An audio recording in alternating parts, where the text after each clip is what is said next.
Troisième et dernier module vidéo consacré à la construction européenne et la guerre froide. Nous allons maintenant voir ce qu'il est advenu de la construction européenne dans l'immédiat après-guerre froide, c'est-à-dire à partir des années 1990. Pour bien mesurer les enjeux de l'Europe au temps de la guerre froide, il convient d'avoir bien en tête la carte de l'Europe au temps de la guerre froide, justement. Et de bien se rappeler que l'Europe est en première ligne de l'affrontement idéologique, géopolitique, économique, culturel entre le bloc de l'Ouest et le bloc de l'Est, entre la superpuissance américaine et la superpuissance soviétique. En d'autres termes, le continent européen est bipolarisé, il est coupé en deux. Et oui, il n'y a pas que l'Allemagne, c'est tout le continent européen qui est coupé en deux depuis la fin de la Seconde Guerre mondiale. Donc pour faire simple, à l'ouest, le bloc occidental, c'est-à-dire les pays qui sont ancrés dans le bloc dirigé par la superpuissance américaine, qui sont des alliés des États-Unis, c'est-à-dire des pays qui ont bénéficié de l'aide financière du plan Marshall, qui sont membres de l'organisation économique, l'OCE, c'est-à-dire les pays qui bénéficient de l'aide américaine, les pays à économie libérale capitaliste, mais qui sont aussi des alliés militaires des États-Unis dans le cadre de l'organisation du traité Atlantique Nord, c'est-à-dire l'OTAN, fondée en 1949 et qui a pour but, je vous le rappelle, de protéger l'Europe de l'Ouest de toute menace venue de l'Est. On trouve aussi dans ce bloc occidental des pays neutres, des vrais neutres comme la Suisse, qui ont décidé de rester à l'écart de cette bipolarisation, mais même pour la Suisse, il est clair que le mode de vie, que le système économique, que le mode de gouvernance politique, c'est-à-dire la démocratie, font que ces pays sont malgré tout ancrés à l'ouest. De l'autre côté du rideau de fer, eh bien, les pays frères, les démocraties populaires, c'est-à-dire ces pays qui sont des marionnettes entre les mains de l'Union soviétique, pays contrôlés par l'Union soviétique à travers des gouvernements communistes mis en place de force par l'URSS au moment de la libération de l'Europe de l'Est et centrale par l'armée rouge. L'armée rouge qui n'a pas quitté ces pays et qui, du coup, à l'exception de la Yougoslavie, dont j'ai déjà parlé, et qui, du coup, font que ces pays ne sont pas libres et ne sont pas maîtres de leur destin. Donc voilà ce qu'il faut avoir bien en tête pour comprendre les enjeux de la construction européenne.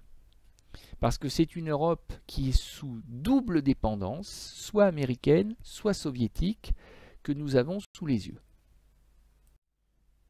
Alors, repartons de ce que nous savons déjà.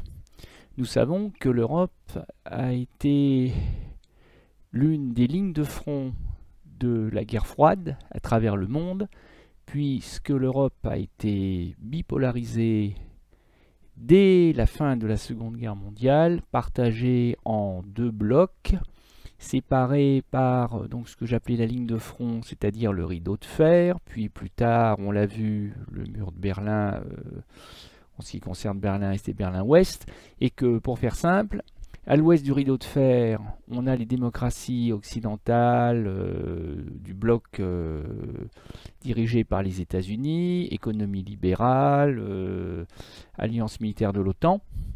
Et en face, on a tout le contraire, c'est-à-dire des dictatures et des économies socialistes ou communistes, pilotées depuis Moscou par l'Union soviétique, et qui ont intégré le Conseil d'assistance économique mutuelle, l'anti-plan Marshall, et qui ont aussi intégré le pacte de Varsovie.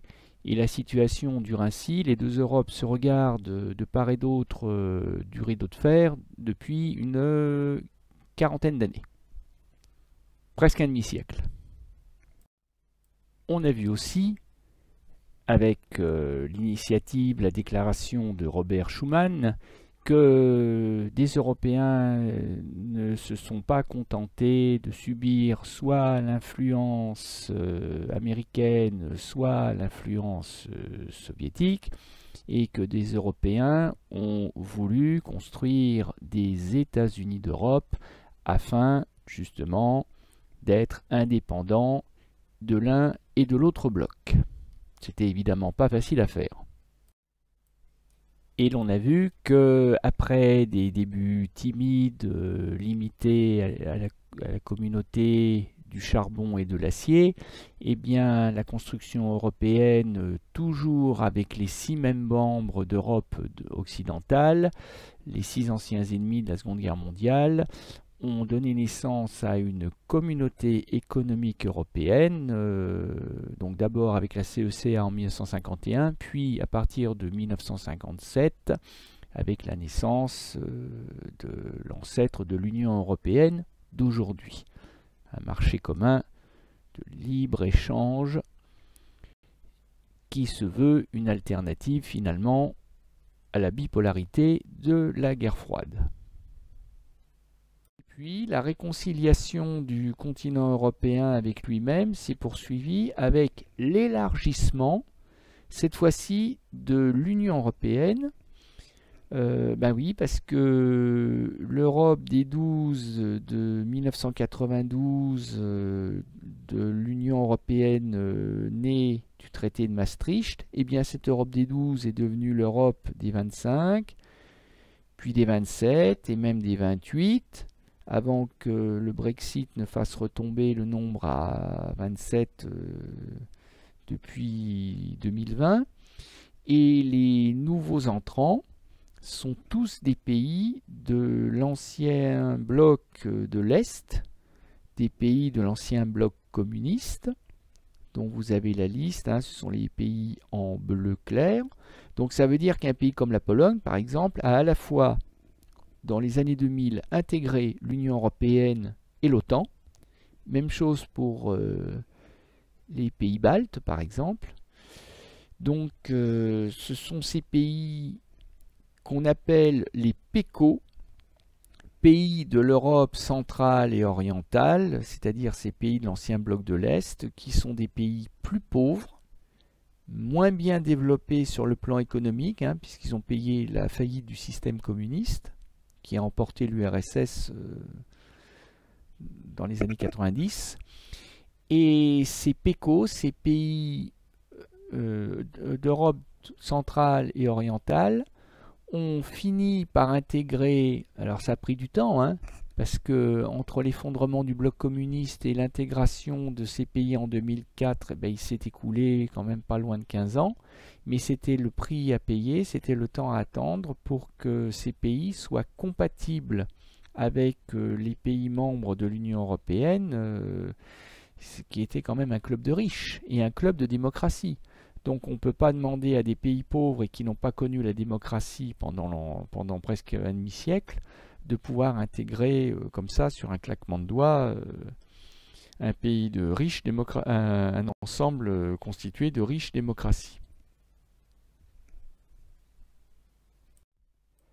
Que s'est-il passé après l'effondrement du mur de Berlin, l'éclatement de l'Union soviétique et la disparition du bloc communiste, c'est-à-dire le pacte de Varsovie, le KEM, les démocraties populaires? Eh bien, vous avez la réponse sur cette carte. L'Union européenne, puisque c'est ainsi qu'il faut depuis 1992 appeler la nouvelle forme de construction européenne, l'Union européenne s'est élargie.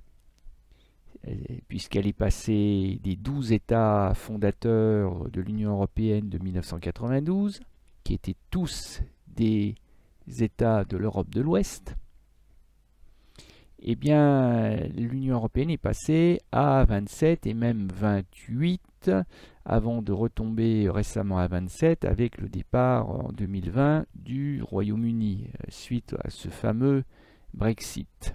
Et ce que l'on peut constater, c'est que les pays qui sont entrés dans l'Union européenne, parce que quand on parle d'élargissement européen, en fait, on veut dire l'intégration de nouveaux États membres. Eh bien, cet élargissement, ce sont les pays en bleu clair, et on voit qu'ils sont tous situés en Europe centrale ou orientale, et qu'ils faisaient partie soit des démocraties populaires, comme la Pologne ou la Roumanie par exemple, soit carrément de l'Union soviétique avant son éclatement, comme les trois pays baltes, Estonie, Lettonie, Lituanie. Puis la réconciliation du continent européen avec lui-même s'est poursuivie avec l'élargissement, cette fois-ci de l'Union européenne.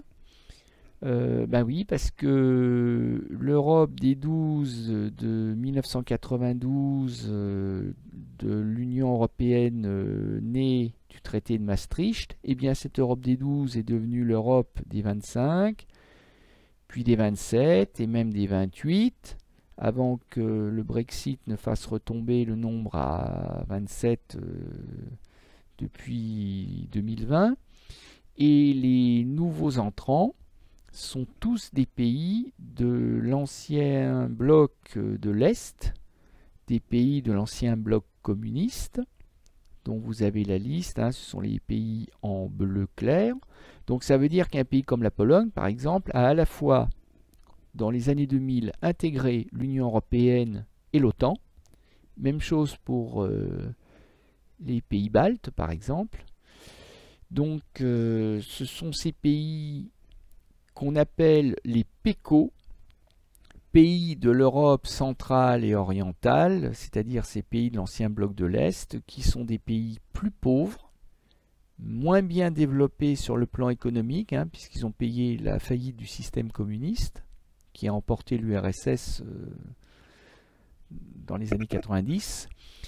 Et ces PECO, ces pays d'Europe centrale et orientale, ont fini par intégrer, alors ça a pris du temps, parce que entre l'effondrement du bloc communiste et l'intégration de ces pays en 2004, il s'est écoulé quand même pas loin de 15 ans, mais c'était le prix à payer, c'était le temps à attendre pour que ces pays soient compatibles avec les pays membres de l'Union européenne, qui était quand même un club de riches et un club de démocratie.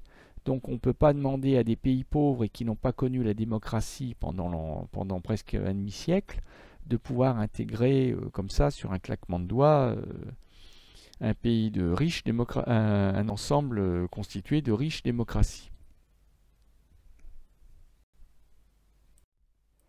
Que s'est-il passé après l'effondrement du mur de Berlin, l'éclatement de l'Union soviétique et la disparition du bloc communiste, c'est-à-dire le pacte de Varsovie, le KEM, les démocraties populaires?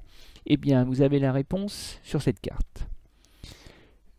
L'Union européenne, puisque c'est ainsi qu'il faut depuis 1992 appeler la nouvelle forme de construction européenne, l'Union européenne s'est élargie, puisqu'elle est passée des 12 États fondateurs de l'Union européenne de 1992, qui étaient tous des États de l'Europe de l'Ouest. Eh bien, l'Union européenne est passée à 27 et même 28, avant de retomber récemment à 27 avec le départ en 2020 du Royaume-Uni, suite à ce fameux Brexit. Et ce que l'on peut constater, c'est que les pays qui sont entrés dans l'Union européenne, parce que quand on parle d'élargissement européen, en fait, on veut dire l'intégration de nouveaux États membres. Eh bien, cet élargissement, ce sont les pays en bleu clair, et on voit qu'ils sont tous situés en Europe centrale ou orientale, et qu'ils faisaient partie soit des démocraties populaires, comme la Pologne ou la Roumanie par exemple, soit carrément de l'Union soviétique avant son éclatement, comme les trois pays baltes, Estonie, Lettonie, Lituanie. Et ces anciens territoires sont ce que l'on appelle les PECO, c'est-à-dire pays d'Europe centrale et orientale, qui ont pour particularité d'avoir fait partie du bloc communiste, d'avoir donc d'une certaine manière été des États privés de démocratie et aussi de développement économique, donc des pays qui étaient très en retard sur ces deux plans-là et qui, pour intégrer le club assez fermé, il faut bien le reconnaître, des riches démocraties de l'Union européenne, ont dû se mettre aux normes, recevoir des aides, faire des efforts de démocratisation et de libéralisation de l'économie. Tout cela, ça a pris évidemment du temps, ça ne se fait pas sur un claquement de doigts, et cela explique pourquoi il va falloir attendre 2004 pour que ces anciens PECO soient intégrés dans la plus grande vague d'élargissement de l'Union européenne, puisque 10 États membres sont entrés d'un coup. La Roumanie, la Bulgarie fermant la marche des pays de l'ancien bloc de l'Est en 2007, parce que eux partaient d'encore plus loin. Mais on peut considérer effectivement qu'avec l'élargissement de l'Europe centrale et de l'Est, c'est-à-dire son intégration dans l'Union européenne, on peut considérer que l'Europe s'est réconciliée. L'Europe ne forme plus qu'un seul et même territoire. C'en est bel et bien fini de la guerre froide. Du moins, pouvait-on le croire, jusqu'à ce que depuis quelques années, allez, mettons une petite dizaine d'années, règne à nouveau en Europe, sur l'Europe, comme une atmosphère, comme une ambiance, comme un parfum de guerre froide. Et très récemment, en février 2021, le président Poutine, président de la Russie, a annoncé à ses députés que la Russie s'autorisait à pointer des armes stratégiques, c'est-à-dire des armes nucléaires, sur les principales capitales des pays de l'Europe occidentale en cas et ça serait une mesure de représailles en cas d'agression de la part des États-Unis. Bref, on se croirait revenu aux pires heures de la guerre froide et de l'Europe bipolarisée. Alors la question, c'est pourquoi est-ce qu'en 2021, on en est revenu là? Et après la guerre froide, alors, qu'est devenue cette construction européenne? Eh bien, elle s'est poursuivie et elle s'est accélérée, puisque on peut considérer que l'Europe s'est réconciliée avec elle-même et que les deux Europes de la guerre froide, l'Europe du bloc occidental et l'Europe du bloc de l'Est, du bloc communiste, ont fini par se réconcilier pour, d'une certaine manière, fusionner. Alors, ça s'est fait en deux temps. Le premier temps, c'est l'élargissement de l'OTAN en Europe. L'OTAN, je vous le rappelle, organisation du traité Atlantique Nord, Canada, États-Unis d'un côté de l'Atlantique et puis les principaux pays de l'Europe de l'Ouest de l'autre côté de l'Atlantique. Cette alliance de l'OTAN avait pour but de protéger l'Europe de l'Ouest d'une menace communiste, de la menace communiste venus de l'Est du continent européen. Comme la guerre froide a disparu, puisque le bloc communiste a disparu, que l'Union soviétique elle-même a disparu, on aurait pu s'attendre, hein, il n'y a plus de pacte de Varsovie, tout ça, ça a disparu. Entre 1989 et 1991, on aurait pu s'attendre, en toute bonne logique, à ce que l'OTAN elle-même disparaisse. Non seulement l'OTAN n'a pas disparu, l'OTAN est restée en place. Certes, les États-Unis ont un peu allégé les effectifs, d'accord, mais non seulement l'OTAN n'a pas disparu, mais l'OTAN s'est même élargie. C'est-à-dire que les pays qui faisaient partie du pacte de Varsovie, donc l'ennemi potentiel, ont été intégrés progressivement au cours des années 2000. Ils ont été intégrés pour rentrer dans une organisation du traité Atlantique Nord élargie. Et ça, on peut voir là une raison de la mauvaise humeur de la Russie d'aujourd'hui, qui considère que l'Europe de l'Ouest et l'OTAN constituent une menace pour la sécurité de la Russie, puisque les pays baltes, par exemple, hein, les 3 pays baltes, Estonie, Lettonie, Lituanie, ont intégré l'OTAN, et que vous avez des bases militaires américaines ou de pays membres de l'OTAN. Vous avez des avions de guerre français, par exemple, qui protègent l'espace aérien balte et qui le protègent d'incursions russes. Et il faut le reconnaître, les Russes ont très mal vécu l'élargissement de l'OTAN, élargissement qu'ils ont été incapables d'empêcher, mais qu'ils vivent comme une menace. Eh bien, cela tient d'abord au fait, et ça pour les Russes c'est quelque chose qui n'est pas acceptable, c'est qu'il n'y a pas que l'Union européenne qui s'est élargie et qui a intégré de nouveaux territoires, dont d'anciens territoires soviétiques, encore une fois, comme les pays baltes. Mais c'est tout simplement que l'OTAN, qui, je vous le rappelle, hein, est une alliance défensive militaire d'Europe occidentale pilotée par les États-Unis depuis 1949, pour stopper toute invasion de l'Europe de l'Ouest par le bloc de l'Est, eh bien, en toute bonne logique, avec la fin de la guerre froide, l'OTAN aurait dû être supprimée. La menace disparaissant, le bouclier destiné à contrer cette menace aurait lui aussi dû disparaître. Or, non seulement l'OTAN a survécu à la guerre froide, mais l'OTAN en a même profité pour s'élargir et intégrer les États d'Europe centrale et orientale qui constituaient, il n'y a pas si longtemps, ses ennemis potentiels. C'est-à-dire que les anciens membres du pacte de Varsovie, qui étaient par exemple la Pologne ou la Roumanie, ont non seulement intégré l'Union européenne, mais ils ont aussi intégré l'OTAN.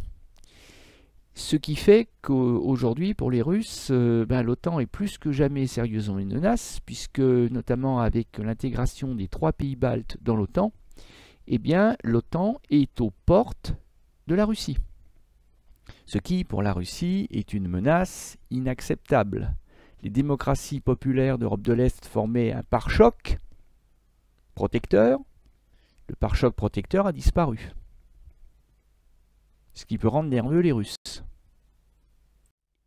Et du reste, on l'a vu quand une révolution en Ukraine a chassé le gouvernement pro-russe, soutenu indirectement par Vladimir Poutine, et que le nouveau gouvernement mis en place, qui lui était plutôt anti-russe, a cherché à intégrer l'Union européenne et l'OTAN, et comme les autres pays de la région, et pour les mêmes raisons, c'est-à-dire pour se mettre à l'abri de la menace russe, eh bien la réaction de la Russie n'a pas traîné, hein, vous le savez aussi bien que moi. Les Russes ont favorisé un soulèvement dans l'est de l'Ukraine, et l'Ukraine est aujourd'hui dans une situation de guerre qui ne dit pas vraiment son nom, tout simplement parce que l'Ukraine ne peut pas, aux yeux des Russes, c'est inacceptable, ne peut pas, elle aussi, intégrer, elle qui fut un territoire soviétique, l'Ukraine ne peut pas intégrer l'Union européenne et l'OTAN. Et cette caricature de Chapat a le mérite, je trouve, de bien expliquer la situation et le risque de confrontation en Europe. Et la défense de l'Europe par les Européens, me direz-vous, me demanderez-vous. Eh bien, peut-être vous rappelez-vous qu'en 1954, essentiellement d'ailleurs à cause de la France, un projet de communauté européenne de défense, CED, avait échoué, laissant toute la place à l'OTAN. Alors, depuis les choses ont un peu changé. En 1992 a été créé un Eurocorps, mis en place conjointement par la France et l'Allemagne, et les pays en bleu foncé sont des pays qui sont des États cadres de l'Eurocorps, c'est-à-dire les principaux contributeurs en hommes. Et vous voyez que ça va pas loin, ils sont 5, en comptant le Luxembourg, hein, il y a l'Allemagne, la France, donc les deux pays fondateurs, le Luxembourg et la Belgique, mais sans vouloir faire injure aux armées de ces pays, on ne peut pas dire que ça fasse une grande différence, et il y a aussi l'Espagne. Mais d'autres puissances majeures de l'Union européenne à l'époque, comme le Royaume-Uni, avant le Brexit, n'en faisaient déjà pas partie. Alors il y a quelques États qui se sont rajoutés en étant des partenaires, mais plus symboliques qu'autre chose. Ce sont les pays en bleu plus clair, comme l'Italie, comme la Turquie, la Grèce, la Roumanie et la Pologne. Je crois que j'ai fait le tour. Ça fait une toute petite dizaine de pays, et ça ferait au maximum 60 000 hommes, c'est-à-dire à l'échelle d'une guerre continentale. Pas grand-chose, hein. Bon. Donc l'Europe de la défense, elle existe peut-être sur le papier, mais sur le papier seulement. Et les choses ne sont pas forcément destinées à s'arranger, parce que la Pologne, qui n'a qu'un orteil finalement dans l'Eurocorps, a annoncé son intention de le retirer en 2017. Donc ça fait déjà un partenaire de moins. Et cet Eurocorps, encore une fois, laisse tout le champ libre à l'OTAN. Parce qu'il faut être clair, aujourd'hui, la construction d'une Europe de la défense est au point mort. Et les États-Unis n'ont pas à craindre que l'Eurocorps soit un concurrent sérieux. D'ailleurs, c'est assez drôle de voir que les États-Unis ont demandé il y a quelques années à intégrer l'Eurocorps, hein, mais les Européens, un peu gênés, ont gentiment décliner l'offre parce que effectivement c'est un peu antinomique. Une défense européenne ne peut évidemment pas intégrer les Américains, puisque cette défense européenne est justement destinée à contrebalancer l'influence américaine sur l'OTAN. Bon.